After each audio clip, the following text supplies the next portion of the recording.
बिस्मिल्लाहिर्रहमानिर्रहीम एंड अस्सलाम वालेकुम माय डियर स्टूडेंट्स। कैसे हैं आप सब? मैं उम्मीद करती हूँ आप सब खैरियत से होंगे। Welcome to my YouTube channel learning with Rifa Jahan. So today the topic of our discussion is MCQs with answers from past board papers. So we are going to discuss the past board papers important MCQs of chapter number 5 inshallah in this lecture video. So आज की lecture video बहुत ही informative और interesting होने वाली है। Informative in a sense कि इस lecture video के थ्रू आपको जो चैप्टर नंबर 5 का MCQs पोर्शन है वो इंशाल्लाह कवर हो जाएगा, क्योंकि पास बोर्ड पेपर्स के जितने भी इंपॉर्टेंट MCQs हैं इस चैप्टर रिलेटेड वो मैं आपके साथ शेयर करने जा रही हूँ, जिससे होगा ये कि एग्जाम पॉइंट ऑफ व्यू से आपकी बहुत अच्छी तैयारी हो जाएगी और इंटरेस्टिंग इन अ सेंस कि आज बहुत ही एक इंटरेस्टिंग सी एक्टिविटी होने वाली है, जिससे होगा ये कि मैं आपके साथ एक MCQs की स्टेटमेंट शेयर करूंगी, फिर मैं आपके साथ उनके ऑप्शन शेयर करूंगी और मेरे राइट ऑप्शन बताने से पहले अगर तो आपको उसका राइट ऑप्शन पता है तो आप जल्दी जल्दी से उसको कमेंट सेक्शन में टाइप भी कर दीजिएगा। और उसके साथ साथ आज क्या होगा कि आज के लेक्चर वीडियो के थ्रू जो चैप्टर नंबर 5 के तमाम कॉन्सेप्ट्स हैं वो भी दोबारा रिवाइज होंगे और आपको एक आइडिया डेवलप हो जाएगा इस एक्टिविटी के बाद कि जो आपने चैप्टर नंबर 5 मुझसे पढ़ा है आपको उसकी कितनी की समझ आएगी। आई होप आपको समझ आ गई होगी कि आज होने क्या जा रहा है। So are you guys ready for this activity? I think yes you are. So let's start. तो this is the first slide जहाँ से आज का जो है वो हम MCQs पोर्शन स्टार्ट करने जा रहे हैं। पहली स्टेटमेंट देखते हैं। सबसे पहले तो स्टेटमेंट को समझते हैं कि वो स्टेटमेंट आपसे डिमांड क्या कर रही है, फिर जो है उसको ऑप्शन देते हैं। सो हम देखते हैं कि स्टेटमेंट क्या है। कहते हैं कि जी binomial system of nomenclature of organisms was devised by. अब देखिए बायोनोमियल नोमेनक्लेचर का सिस्टम ये था कि किसी भी ऑर्गेनिजम्स को नेम असाइन करना। तो वो पूछ ये रहे हैं कि ये जो बायोनोमियल नोमेनक्लेचर का सिस्टम था वो इंट्रोड्यूस किसने किया। साइंटिस्ट का नेम पूछ रहे हैं। ऑप्शंस देख लें। अब कईयों को तो अभी आंसर पता हो गया होगा, वो जल्दी से टाइप भी कर रहे होंगे, लेकिन ऑप्शंस देख लें। देखिए रॉबर्ट विक्टर है, अर्नेस्ट हैकल है, ई चैटन है, ये चार्ल्स लिनियस है। अब मैं तब तक पॉइंटर ऑन कर लूँ, आप तब तक सोचें इसका राइट ऑप्शन क्या। जिनको तो चार्ल्स लिनियस लग रहा है वो बिल्कुल ठीक है, क्योंकि D is the right option. उसके बाद हम नेक्स्ट अपनी स्टेटमेंट देखते हैं, वो ये कि फैमिली इंट्रोड्यूस रिलेटेड। अब यहाँ समझें, सबसे पहले तो जेंडर आते हैं, फिर जेंडर मिल के फैमिली बनाती है, फैमिली मिल के ऑर्डर, एंड देन ऑर्डर से क्लास, क्लास से फाइलम, एंड देन किंगडम। तो ये पूछ रहे हैं कि फैमिली इंक्लूड्स रिलेटेड। अब फैमिली में क्या चीज़ आ जाती है। देखिए सबसे पहले जेंडर आते हैं, तो जेंडर मिलके फैमिली बनाते हैं। सो ऑप्शन भी यही होगा, स्पीशीज, जेंडर, फैमिलीज या order. Gender is the right option, क्योंकि जेंडर मिलके फैमिलीज बनाती हैं। क्लियर है? आई होप आपको ये भी समझ आ गई होगी। नेक्स्ट स्टेटमेंट की तरफ दे जाते हैं, वो ये कि the basic unit of classification is. अब ये मैंने बार बार अपने लेक्चर वीडियो में बताया था, बेसिक यूनिट ऑफ क्लासिफिकेशन क्या है। ऑप्शंस देख लें। देखिए जिनको तो स्पीशीज लग रहा है वो बिल्कुल ठीक है, क्योंकि species are the basic unit of classification. अगर आप क्लासिफिकेशन करते हैं तो उनकी जो बेसिक यूनिट है वो स्पीशी होता है। आई होप ये स्लाइड भी आपको क्लियर होगी। मूव ऑन करते हैं नेक्स्ट और वहाँ देखते हैं अपनी स्टेटमेंट क्या है।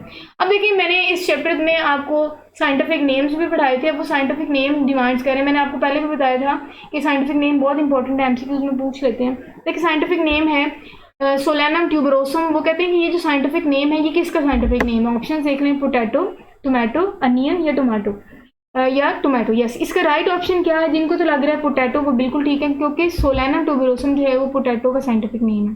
क्लियर है? नेक्स्ट स्टेटमेंट देखते हैं, वो ये कि the common name of allium cepa. अब यहाँ उन्होंने हमें साइंटिफिक नेम दिया था और कॉमन नेम पूछा, तो यहाँ भी वो क्या कर रहे हैं, हमें साइंटिफिक नेम दे के कॉमन नेम की डिमांड कर रहे हैं। ऑप्शन देख लेते हैं। बहुत ही ये ईजी सा है, क्योंकि हमने बार बार ये पढ़ा हुआ, अपनी प्रीवियस क्लास में ये एग्जाम्पल डिस्कस की है। तो इलियम सीपा जो है वो प्याज का कॉमन नेम है। नेक्स्ट स्टेटमेंट देखते हैं। कहते हैं कि organelle of symbiotic origin is mitochondria, vacuole, ribosome, Golgi body. जिनको तो वैक्यूल लग रहा है वो बिल्कुल ठीक है, क्योंकि यही राइट ऑप्शन है। सो मूव ऑन करते हैं नेक्स्ट, और वहाँ फिर हमने एक स्टेटमेंट देखनी है, वो ये कि ऑर्डर इंक्लूड रिलेटेड। अब जब मैंने आपको सीक्वेंस बताया था तो मैंने आपको कहा था जेंडर, फिर फैमिली, एंड फैमिली के बाद फिर ऑर्डर आते हैं। तो कहते हैं कि ऑर्डर इंक्लूड्स रिलेटेड। अब ऑर्डर में क्या आ जाता है, ऑर्डर में क्या चीज़ आ जाती है। सो ऑर्डर मिलके जो है वो फैमिलीज बनाते हैं। सो ये जो है वो ऑप्शन है, और उनमें जो है वो फैमिलीज वो राइट ऑप्शन है, क्योंकि फैमिलीज जो है उनमें ऑर्डर आ जाते हैं, तो ऑर्डर जो है वो मिलके फैमिलीज बनाते हैं। क्लियर है? सो नेक्स्ट स्टेटमेंट देखते हैं, वो ये कि the अक्यूमुडेट to accumulate Euglena like organism and bacteria, Kingdom Protista was proposed by। अब आपको पता है कि जब Kingdom Protista बना तो वो इसलिए बना क्योंकि एक बहुत सी कंफ्यूजन थी कि जो यूगलिना टाइप या बैक्टीरिया टाइप ऑर्गेनिज्म थे जो कि बिहेव करते थे एनिमल लाइक भी प्लांट लाइक भी, तो उनको कहाँ प्लेस किया जाए, तो उनके लिए किंगडम प्रोटिस्टा बना था।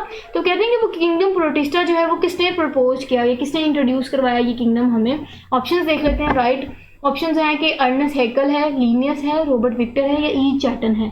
अब जिनको तो लग रहा है कि अर्नेस्ट हैकल, वो बिल्कुल ठीक है क्योंकि अर्नेस्ट हैकल ने 1866 में हमें किंगडम प्रोटिस्टा इंट्रोड्यूस करवाया। क्लियर? आई होप आपको ये समझ भी आ गई होगी, कॉन्सेप्ट्स भी रिवाइड हो गए। मैंने आपको डेट भी शेयर कर दी कि कब उसने ये किंगडम हमें जो है वो इंट्रोड्यूस करवाया। नेक्स्ट स्टेटमेंट है विच of the following is an insect. जो नीचे स्टेटमेंट के ऑप्शन आएंगे उनमें से इंसेक्ट क्या है। देखिए अब आप देखें तो यहाँ सारी की सारी फिशेस की एग्जाम्पल हैं।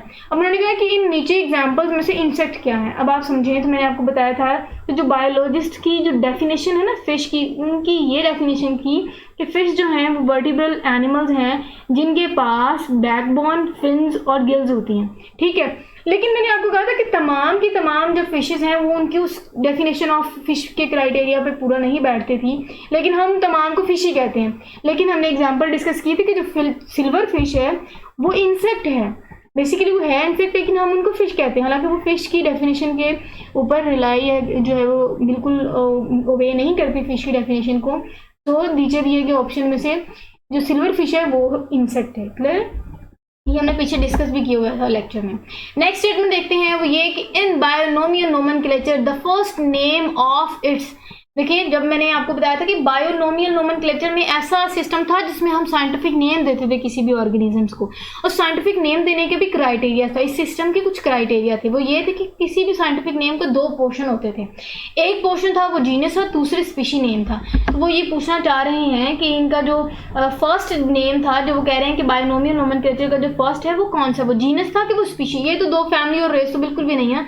जीनस और स्पीशी में आप कंफ्यूज हो रहे होंगे, तो आप समझें जब मैंने आपको बताया कि बायोनोमियल नोमेनक्लेचर में जो फर्स्ट नेम होता है उसका जो फर्स्ट पार्ट होता है वो जीनस होता है, सेकंड पार्ट होता है जो वो उसका स्पीशी नेम होता है किसी भी ऑर्गेनिज्म का। क्लियर? चलिए नेक्स्ट स्टेटमेंट देखते हैं, वो ये कि the genus name of corn plant is. अब कॉर्न प्लांट का वो जीनस नेम पूछ रहे हैं। अब जीनस नेम का अगर आपको साइंटिफिक नेम पता हो तो उसको जिया मेज बोलते हैं।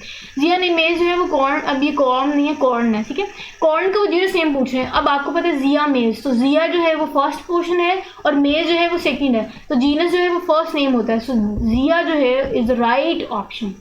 ठीक है, जिनको तो ये जिन्होंने तो यही टाइप किया होगा जिया मेज, वो तो बस उछल रहे होंगे ना खुशी में कि ओ हो हमारा तो ऑप्शन ठीक है जी, हम तो ठीक हैं। चलें जी नेक्स्ट देखते हैं, और नेक्स्ट स्टेटमेंट है कि binomial nomenclature system was given by. अब दोबारा वही आ गया, अब उन्होंने साइंटिस्ट का पूरा नेम नहीं दिया। अब मैंने आपको पहले भी बताया तो चार्ल्स लिनियर जो है वो राइट ऑप्शन है, क्योंकि ये साइंटिस्ट था जिसने हमें ये सिस्टम इंट्रोड्यूस करवाया। चलिए जी नेक्स्ट स्लाइड पे जाते हैं, और वहाँ हमने आज का 13 MCQs डिस्कस करना है। और ये अब अगेन उन्होंने हमें साइंटिफिक नेम दिया और वो डिमांड कर रहे हैं कि साइंटिफिक नेम किस का साइंटिफिक नेम है। तो स्टेटमेंट है कि सोलैनम एस्कुलेंटम जो है वो किसका साइंटिफिक नेम है। ऑप्शंस देख लेते हैं। अब कईयों को तो पहले ही पता लग गया होगा मेरे ऑप्शन बताने से पहले, वो तो MCQ जो है वो ऑप्शन टाइप भी कह रहे होंगे कमेंट में। देख लेते हैं। ऑप्शन है जी पोटैटो है, टोबाकू है, ऑनियन है, ये टमाटो है। अब जिनको तो लग रहा है कि इसका राइट ऑप्शन टोमेटो है वो बिल्कुल ठीक है, क्योंकि सोलैनम जो है ट्यूबरोसम वो पोटैटो का था और जो सोलैनम एस्कुलेंटम है वो टोमेटो का साइंटिफिक नेम है। क्लियर? सो नेक्स्ट स्टेटमेंट देखते हैं, और वो ये कि mad cow disease is caused bye. देखिए अब आपके साथ वो एक डिजीज शेयर कर रहे हैं और उनका वो कॉजेटिव एजेंट पूछ रहे हैं। वो कह रहे हैं कि क्या वजह बनती है काउ में जो है वो मैड काउ डिजीज की वजह क्या बनती है। देखिए वायरस है, बैक्टीरिया है, प्रायोन्स है या फंगस है। अब जिनको तो प्रायोन्स लगे वो बिल्कुल ठीक है, क्योंकि आपकी बुक में साइड ब्लॉग में ये एक था जिसमें मैंने इंपॉर्टेंट MCQs इसको उठा के आपके साथ शेयर कर रही हूँ। Mad cow disease is caused bye prions. अब समझिए कि प्रायोन्स क्या होते हैं। एक्चुअली ये होते हैं माइक्रो ऑर्गेनिजम्स हैं और ये इन्फेक्शियस प्रोटीन्स इनको बोला जाता है। अब ये प्रायोन्स जो हैं यही वजह बनते हैं मैड काउ डिजीज के, और उसके साथ साथ ये mysterious brain infection in human की वजह भी बनते हैं। सो ये जो प्रायोन्स हैं ये एक तो मैड काउ डिजीज की वजह बनते हैं, उसके साथ साथ जो है वो ह्यूमंस में इन्फेक्शियस ब्रेन इन्फेक्शन की भी वजह बनते हैं। क्लियर है? नेक्स्ट स्टेटमेंट देखते हैं, वो ये है कि bacteriophage replicate only in dash cell. अब देखें वो, अब सबसे पहले तो आप समझे बैक्टीरियोफेज होते हैं। बैक्टीरियोफेजेस हमने कहा था ये एक्चुअली बैक्टीरिया नहीं है, ये वायरसेस हैं जो बैक्टीरिया को ईट करते हैं। फेज बोलते हैं ईटिंग, बैक्टीरिया ईटिंग वायरसेस को हम बैक्टीरियोफेज बोलते हैं। वो कहते हैं कि जो बैक्टीरियोफेज हैं वो रेप्लिकेट कहाँ होते हैं, किन के सेल में रेप्लिकेट होते हैं। मैंने आपको जब वर्ड ही समझाया था आपने समझ लिया होगा कि इसका राइट ऑप्शन क्या है, क्योंकि बैक्टीरिया ईटिंग है, इसका मतलब ये वायरस बैक्टीरिया की सेल के अंदर ही एंटर करेगा और वहाँ रेप्लिकेट करेगा। तो आपने तो पहले टाइप कर दिया होगा मेरे राइट ऑप्शन बताने से पहले, क्योंकि आपको स्टेटमेंट की समझ आ गई थी। So bacteria is the right option of this MCQs. Clear है? चलिए जी नेक्स्ट स्टार्ट करते हैं without wasting of any time. Next भी वो ये कह रहे हैं mad cow infection and mysterious brain infection is caused bye. अब मैंने पीछे भी आपको बताया कि जी जो प्रायोन्स हैं वो एक तो मैड काउ इन्फेक्शन की वजह भी बनते हैं, उसके साथ साथ मिस्टीरियस कहते हैं बहुत ही खतरनाक ब्रेन इन्फेक्शन की वजह भी बनते हैं। क्लियर है? नेक्स्ट स्टेटमेंट देखते हैं, वो कहते हैं कि prions are made up of. जब मैंने आपको प्रायोन्स की डिटेल बताई तो मैंने आपको वहां बता दिया था कि ये इन्फेक्शियस प्रोटीन्स इनको माना जाता है और यही वजह है कि ये प्रोटीन से मिलके बनते हैं। So proteins is the right option. Next statement देखते हैं, कहते हैं कि lytic cycle completion occur about.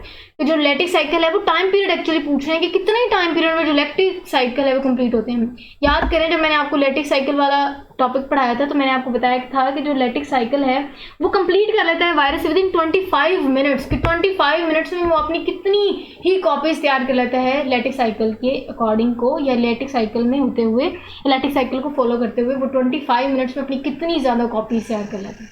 Clear है? तो आपको ये ऑप्शन भी समझ आ गया। मूव ऑन करते हैं नेक्स्ट स्लाइड की तरफ और उसमें आज हमने देखना है अपना 19th MCQ और ये कि the number of capsomere present in herbs virus capsid is. वो पूछ ही रहे हैं, देखिए सबसे पहले स्टेटमेंट को समझिए। अभी तो मैंने आपको ऑप्शन बताने नहीं है, सबसे पहले आप भाग क्यों रही हैं? सबसे पहले आप स्टेटमेंट समझे, फिर मैं आपके साथ उसके ऑप्शन शेयर करूंगी। भागना नहीं है, जल्दी नहीं करनी। चलें सबसे पहले आप समझिए कैप्सोमेयर क्या होता है। याद करें मैंने आपको कहा था कि जो कैप्सोमेयर है वो हमने कहा था सब यूनिट है और वो सब यूनिट किसका सब यूनिट है? कैप्सिड का सब यूनिट है। तो ये प्रोटीन इन नेचर होते हैं, तो ये जो है वो कैप्सिड का सब यूनिट। कहते हैं कि जो कैप्सोमेयर है उसका नंबर पूछे। मैंने आपको कहा था कि हर वायरस का जो कैप्सिड है वो उसको स्पेसिफिक शेप देता है और उसका जो नंबर है वो भी जो है वो स्पेसिफिक शेप देता है। क्यों? क्योंकि जो कैप्सिड है वो कैप्सोमेयर से ही मिलके बन रहा होता है। क्लियर? तो अब वो पूछना ये चाह रहे हैं कि जो कैप्सोमेयर का नंबर बताएं हमें हर्ब्स वायरस का। ऑप्शन देख लेते हैं। कहते हैं 252 कैप्सोमेयर्स हैं, 162, 250 एंड 100। तो इसके क्या ऑप्शन है? राइट ऑप्शन देख लेते हैं इसका राइट ऑप्शन। अब जिनको तो लग रहा है कि 162 कैप्सोमेयर से मिलके इनका हर्ब्स वायरस का कैप्सिड बनता है तो वो बिल्कुल ठीक है। मूव ऑन करते हैं नेक्स्ट एमसीक्यूज की तरफ और वो ये है कि द टेम्परेट फेज में एग्जिस्ट एज। सबसे पहले आप समझिए टेम्परेट फेज क्या होता है। टेम्परेट फेज कहता है फेज कॉज्ड लाइसोजिनी। ऐसा टेम्परेट मतलब आप कह सकते हैं phage cause lysogeny is called temperate phage. ठीक है? ऐसा फेज जो लाइसोजिनी कॉज कर रहा होता है उसको हम टेम्परेट फेज बोल रहे हैं। कहते हैं कि कहाँ हो रहा होता है। अब इसके राइट ऑप्शन है prophase, capsid, provirus and viroid. अब जिसको तो लग रहा है प्रोफेज वो बिल्कुल ठीक है। अब प्रोफेज सबसे पहले समझे होता है कि प्रोफेज होता है ऐसा स्ट्रक्चर, जीनोम का स्ट्रक्चर जिसमें डीएनए होता है। वो डीएनए वायरल डीएनए भी होता है और बैक्टीरियल डीएनए भी होता है। तो वायरल जीनोम और बैक्टीरियल जीनोम या वायरल डीएनए और बैक्टीरियल डीएनए मिलके जो स्ट्रक्चर हमें देता है उनको हम प्रोफेज बोलते हैं। क्लियर हो गया? चलिए मूव ऑन करते हैं नेक्स्ट स्लाइड की तरफ और वहां हमने जो एमसीक्यूज देखना है उसकी स्टेटमेंट है कि the process in which the phase is called a prophase. अब ऊपर वाले स्टेटमेंट से मिलती जुलती स्टेटमेंट है, समझने की जरूरत ही नहीं है, आपको ऑलरेडी समझ आ गई होगी। कहते हैं कि ऐसा प्रोसेस जिसमें प्रोफेज बनता है उसको हम क्या बोलते हैं, उस प्रोसेस को हम क्या बोलते हैं। अब ऑप्शन देख लें। लाइसोजिनी है, इंडक्शन है, रिडक्शन है। अब लाइसोजिनी मैंने पहले बोल दिया तो सबने जल्दी से लाइसोजिनी ही टाइप कर दिया होगा कि मैम के मुंह से पहले निकल गया, तो lysogeny is the right option. Yes you are right, आपको तुक्का लग गया है। लाइसोजिनी इज राइट ऑप्शन क्योंकि लाइसोजिनी ही प्रोसेस ऐसा है जिसमें प्रोफेज बन रहा होता है। आपको याद है लैटिक साइकिल में तो क्या होता था कि जो वायरस है वो पूरे का पूरा होल्ड कर लेता था बैक्टीरिया की जो है वो मशीनरी पे और उसको बिल्कुल डिस्ट्रॉय कर देता था।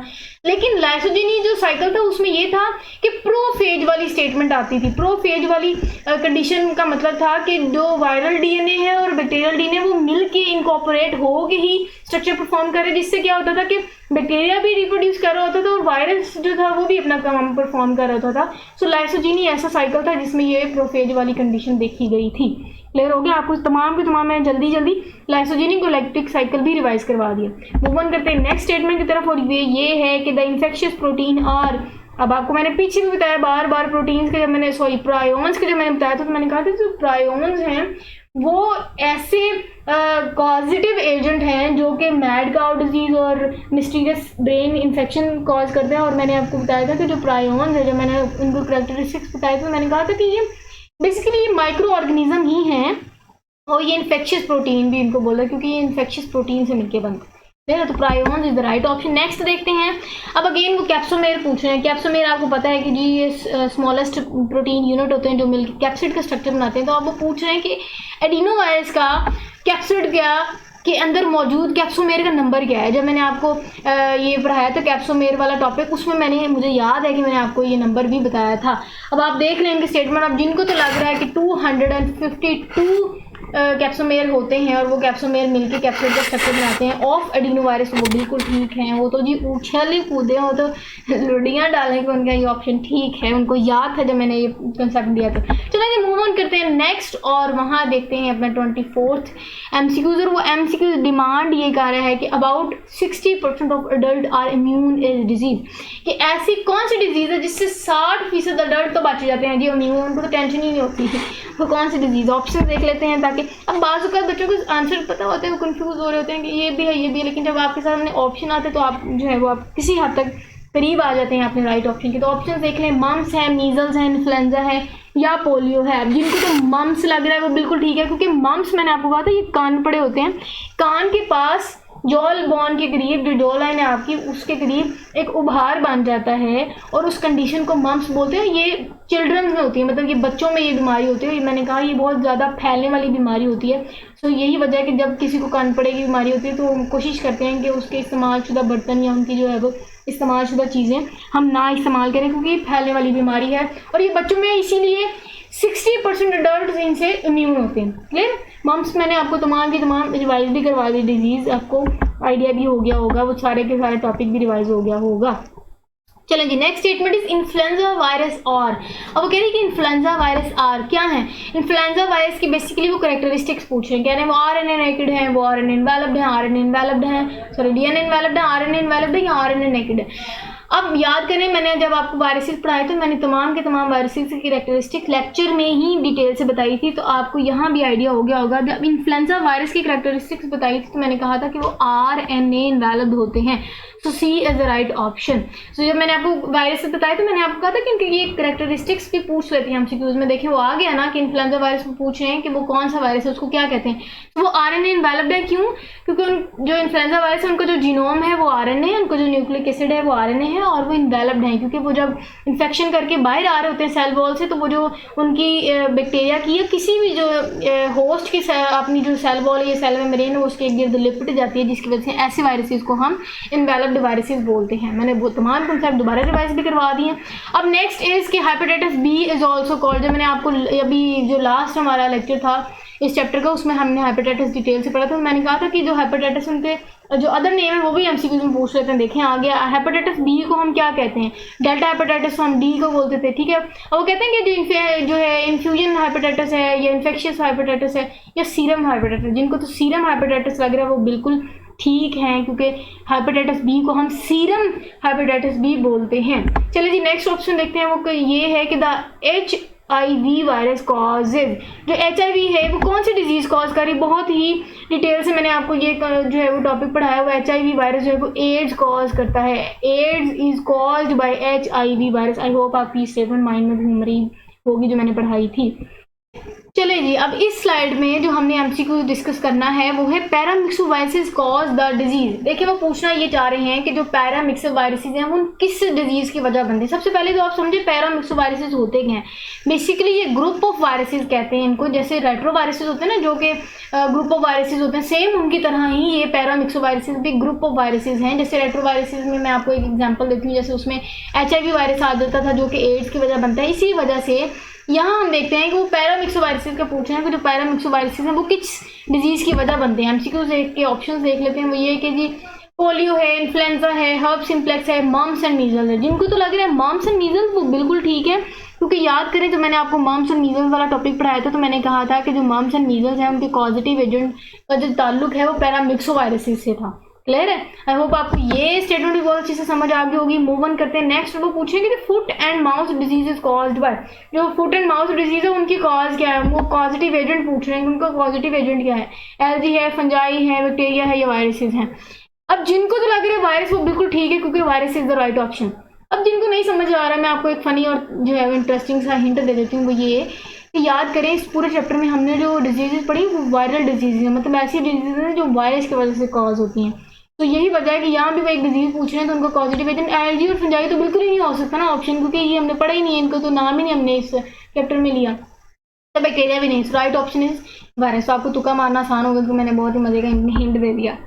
चलिए जी मूव ऑन करते हैं नेक्स्ट। और ये है कि विच of the following is not RNA virus. को नीचे दिए हुए स्टेटमेंट में से या नीचे दिए हुए ऑप्शन में से कौन सा आरएनए वायरस नहीं है, मतलब कि तमाम के तमाम आरएनए वायरस है, लेकिन वो पूछ रहे हैं कि इनमें से एक आरएनए वायरस नहीं है। तो जाहिर है वो डीएनए वायरस होगा, क्योंकि दो चीजें ही होती है ना, दो कंडीशन होती हैं, या वो आरएनए वायरस होता है या डीएनए वायरस होता है। तो तमाम के तमाम वो कहते हैं कि आरएनए वायरस है, लेकिन इन ऑप्शन में से एक आरएनए वायरस नहीं है, मतलब कि वो डीएनए वायरस है। वो कौन सा है? जिनको तो हर्ब्स वायरस लग रहा है वो बिल्कुल ठीक है, क्योंकि जब मैंने आपको हर्ब्स वायरस के कैरेक्टरिस्टिक्स बताए तो मैंने कहा था कि इनके जीनोम में डीएनए मौजूद होता है। ये वजह है कि हम हर्ब्स वायरस को डीएनए वायरस बोलते हैं। क्लियर? चलिए जी मूव ऑन करते हैं नेक्स्ट स्लाइड की तरफ। और उसमें जो हमने ऑप्शन डिस्कस करने हैं या हमसे कुछ डिस्कस करना है वो ये कि small pox is caused bye. Again वो पूछ रहे हैं कि स्मॉल पॉक्स की पॉजिटिव एजेंट क्या है।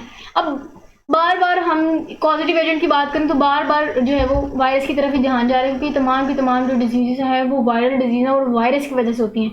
अब स्मॉल पॉक्स भी किस वायरस की वजह से, या उनका पॉजिटिव एजेंट क्या, याद करें मैंने कहा था कि पॉक्स वायरस जो है वो पॉजिटिव एजेंट होता है स्मॉल पॉक्स का, तो pox virus is the right option. Next statement देखते हैं वो ये कि the smallest non viruses contain RNA in spherical capsid आकार। अब कह ये रहे हैं कि वो कहते हैं कि नाम बताएं हमें उस वायरस का जिसका एक तो कैप्सिड जो है वो स्फेरिकल होता है और उसके अंदर आरएनए मौजूद होता है जीनोम के तौर पे। ऑप्शंस देख लेते हैं। हर्ब्स वायरस है, इन्फ्लुएंजा वायरस है, पोलियो वायरस है, पॉक्स वायरस है। जिनको तो पोलियो वायरस लग रहा है वो बिल्कुल ठीक है, क्योंकि जब मैंने पोलियो वाला टॉपिक पढ़ाया था तो वहाँ इनकी कैरेक्टरिस्टिक्स भी बताए थे इन वायरसेस के, क्योंकि जो पोलियो वायरस है जो कि पोलियो की वजह बन रहा है, पोलियो बीमारी की वजह बन रहा है, वो एक तो स्मॉलेस्ट है। मैंने आपको कहा था कि जो वायरसेस में से सबसे छोटा वायरस है साइज में, वो पोलियो वायरस है। उनके कैरेक्टर्स भी बताए थे, मैंने कहा था कि वो आरएनए है और उनका जो कैप्सिड है वो स्फेरिकल है। तो ये कैरेक्टरिस्टिक बता के वो वायरस का नाम पूछ रहे हैं जो कि स्मॉलेस्ट है, वो है पोलियो वायरस। नेक्स्ट देखते हैं वो ये कि measles and mumps is caused by virus belonging to a group. अब मैंने पीछे आपको पूरी डिटेल से बता दिया उस ग्रुप का नाम कि जो मीजल एंड मम्स डिजीज है वो जिनको तो लग रहा है पॉक्स वायरस, वो बिल्कुल गलत है। पोलियो वायरस भी नहीं है, एडिनो वायरस भी नहीं है। यस, पैरामिक्सोवायरसेस जिनको लग रहा है वो बिल्कुल ठीक है। वो तो जी मैं कहती हूँ लुडियाँ डालें क्योंकि वो ठीक है, क्योंकि अभी मैंने पीछे ही आपको बताया था, इतने को आप खुश होने की जरूरत नहीं है, क्योंकि मैंने अभी पीछे आपको बताया था कि मीजल एंड मम्स है वो एक उनका जो पॉजिटिव एजेंट उनका ताल्लुक पैरामिक्सोवायरसेस है, क्योंकि ये ग्रुप ऑफ वायरसेस है। इसीलिए वो पूछ रहे हैं कि किन ग्रुप उस वायरस का ताल्लुक, उस ग्रुप का ताल्लुक पूछ रहे हैं कि जो वायरस है उनका ताल्लुक किस ग्रुप से, वो ग्रुप का नाम बता दिया। नेक्स्ट हम आज की स्लाइड का जो है वो स्टेटमेंट देखते हैं वो ये कि all of the following disease are caused by RNA viruses except. कहते हैं तमाम की तमाम डिजीजेज आपके नीचे ऑप्शंस देख रहे हैं, इन तमाम डिजीजेज में से आप वो बताएं which of the following disease are caused by RNA virus except के तमाम जो है वो आरएनए वायरस। लेकिन कौन सी ऐसी डिजीज है जो आरएनए वायरस से नहीं फैलती, वो पूछना चाह रहे। सबसे पहले आपने स्टेटमेंट समझनी, स्टेटमेंट समझ आ गई, उसके साथ वो कह रहे हैं कि जिनको तो हर्ब्स वायरस लग रहा है, हर्ब्स सिम्प्लेक्स, वो बिल्कुल ठीक है, क्योंकि जो हर्ब्स सिम्प्लेक्स का जो पॉजिटिव एजेंट है हर्ब्स वायरस, वो ऐसा वायरस है जो कि आरएनए वायरस नहीं है। मैंने आपको पीछे भी बताया वो डीएनए वायरस है, क्योंकि उनके जीनोम में डीएनए मौजूद होता है। तो ये ऐसा डिजीज़ है, ये ऐसी डिजीज़ है जो कि आरएनए वायरस से नहीं फैलती, डीएनए वायरस से फैलती, क्योंकि ये डीएनए है। इनका जो पॉजिटिव एजेंट है वो डीएनए। नेक्स्ट स्टेटमेंट देखते हैं, कहते हैं कि HIV belongs to group of virus. अब जब पैरामिक्सोवायरसेस आपको बता रही तब मैंने आपको रेट्रो वायरस की भी एग्जांपल दी थी कि जो रेट्रो वायरस है वो भी ग्रुप ऑफ वायरसेस हैं, जिनमें मैंने आपको एग्जांपल भी HIV वायरस की दे दी थी जो कि एड्स की वजह बन रही। तो ये भी आपको समझ आ गई जो एड्स है उस वायरस का किस ग्रुप से ताल्लुक है, मैंने आपको बता दी रेट्रो वायरसेस है। नेक्स्ट हम देखते हैं, कहते हैं कि जी hepatitis is an inflammation of. अब आपको जब मैंने याद करें हेपेटाइटिस वाला टॉपिक पढ़ाया था तो मैंने आपको वहाँ टॉपिक के लफ्ज़ को समझाया था। मैंने कहा था हेपेट मीन लिवर और itis mean infection. Sorry inflammation. तो मैंने कहा था कि जो हेपेटाइटिस है वो कहते हैं कि इन्फ्लेमेशन ऑफ स्टमक है, पेंक्रियाज है, किडनी है, लिवर। जिनको तो लिवर लग रहा है बिल्कुल ठीक है, क्योंकि हेपेटिक का मतलब होता है किडनी सॉरी लिवर, और टाइटस का मैंने कहा था TITIS का मतलब, आइटिस का मतलब होता है इन्फ्लेमेशन। जैसे मैंने आपको अर्थराइटिस की एग्जांपल भी दी, अर्थ का मतलब होता है ज्वाइंट, और ITIS का मतलब होता है इन्फ्लेमेशन, तो ज्वाइंट्स में इन्फ्लेमेशन। इसलिए जिस डिजीज़ के एंड में मैंने आपको कहा था ITIS आता है, उसका मतलब इन्फ्लेमेशन, और हेपेटिक मतलब लिवर। सो ऐसी बीमारी है जिसमें लिवर में इन्फ्लेमेशन होती है, उसको हम हेपेटाइटिस बोलते हैं। चलें जी, आज की लेक्चर वीडियो की लास्ट स्लाइड डिस्कस करते हैं, वो ये कि the smallest known virus are. अभी मैंने पीछे जब आपको पोलियो बताया था तो मैंने आपको बता दिया कि जो पोलियो है उसका जो वायरस है, पोलियो वायरस का जो साइज़ है तमाम वायरस से छोटा था। स्मॉलेस्ट वायरस जो है वो पोलियो वायरस। जिनको तो पोलियो लग रहा है वो बिल्कुल ठीक है। Next MCQs is a disease which is highly contagious. ऐसी डिजीज जो बहुत ज़्यादा फैलने वाली है। याद करें जब मैंने आपको मम्स की डिटेल बताई थी तो मैंने कहा था कि जो मम्स कान पड़े हैं अगर किसी को हो तो उस मरीज़ से बचना चाहिए, या उस जो है वो पेशेंट के यूज्ड चीज़ें या जिस बर्तन में वो खाता है उसमें नहीं आपको खाना चाहिए, क्योंकि ये जो डिजीज़ है मम्स जो कान पड़े हैं वो बहुत ही फैलने वाली बीमारी जो कि हेल्दी तक ट्रांसफ़र हो सकती है अगर तो आप इन्फेक्टेड पर्सन की कोई चीज़ इस्तेमाल कर लें। क्लियर है। नेक्स्ट स्टेटमेंट देखते हैं वो ये कि अच्छा जी एक और स्लाइड थी मुझे लगा ख़त्म होगी। चलो जी, आई थिंक यही लास्ट स्लाइड है क्योंकि हमने 40 MCQs डिस्कस करने हैं। वो ये कि the first infectious disease against which effective method of prevention was developed by. Actually वो पूछ ये रहे हैं कि जो अब प्रिवेंटिव मेजर्स में वो वैक्सीन का जिक्र कह रहे हैं। कहते हैं कि वो पहली इन्फेक्शियस डिजीज़ बताएं जिसके अगेंस्ट हमने इफेक्टिव मेथड ऑफ प्रिवेंशन, जिसको हम वैक्सीन कहते हैं, वो डिस्कवर कर ली थी। जिनको तो स्मॉल पॉक्स लग रहा हो बिल्कुल ठीक है, क्योंकि स्मॉल पॉक्स की डिटेल आपको पता है कि जो कैसे वो पॉक्स वायरस है वो सारी की सारी साइंटिस्ट ने एक्सपेरिमेंट परफॉर्म किए थे। काओ पॉक्स के स्मॉल पॉक्स तक बात गई थी। आई होप आपको थोड़ा बहुत जो है वो आइडिया मिल गया होगा कि मैं क्या कहना चाह रही हूँ। वो यही पूछना चाह रहे हैं कि वो पहली डिजीज़ बताएं इन्फेक्शियस जिसके अगेंस्ट हमने फिर इफेक्टिव मेथड ऑफ प्रिवेंशन जिसको हम वैक्सीन कहा है वो डिस्कवर भी कर ली थी, वो थी स्मॉल पॉक्स। लास्ट स्टेटमेंट देखते हैं वो ये कि एड्स इज कॉज्ड बाय, बहुत ही इम्पॉर्टेंट भी है और बहुत ही मैंने बार बार बता भी दिया है। So AIDS is caused by virus जो कि HIV वायरस है, तो यही इसका राइट ऑप्शन है। तो this is all about the last lecture video of chapter number 5, जिसमें मैंने आपके साथ इंपॉर्टेंट MCQ शेयर किए बोर्ड पॉइंट ऑफ व्यू से, ताकि आपके बोर्ड पॉइंट ऑफ व्यू से बहुत अच्छी तैयारी हो जाए और आपके बहुत अच्छे मार्क्स हैं। यही मेरी कोशिश थी। So this is all about our today's lecture video. अपना बहुत सारा ख्याल रखिएगा। नेक्स्ट इंशाल्लाह हम चैप्टर नंबर 6 डिस्कस करेंगे, जिसमें जो है वो हम किंगडम से स्टार्ट करेंगे ऑनवर्ड। हमने काफ़ी सारे किंगडम्स डिस्कस करने हैं। तो दिस इज़ ऑल अबाउट। अपना बहुत सारा ख्याल रखिएगा, दुआ में मुझे याद रखिएगा। मुझे दीजिए इजाज़त। अल्लाह हाफ़िज़।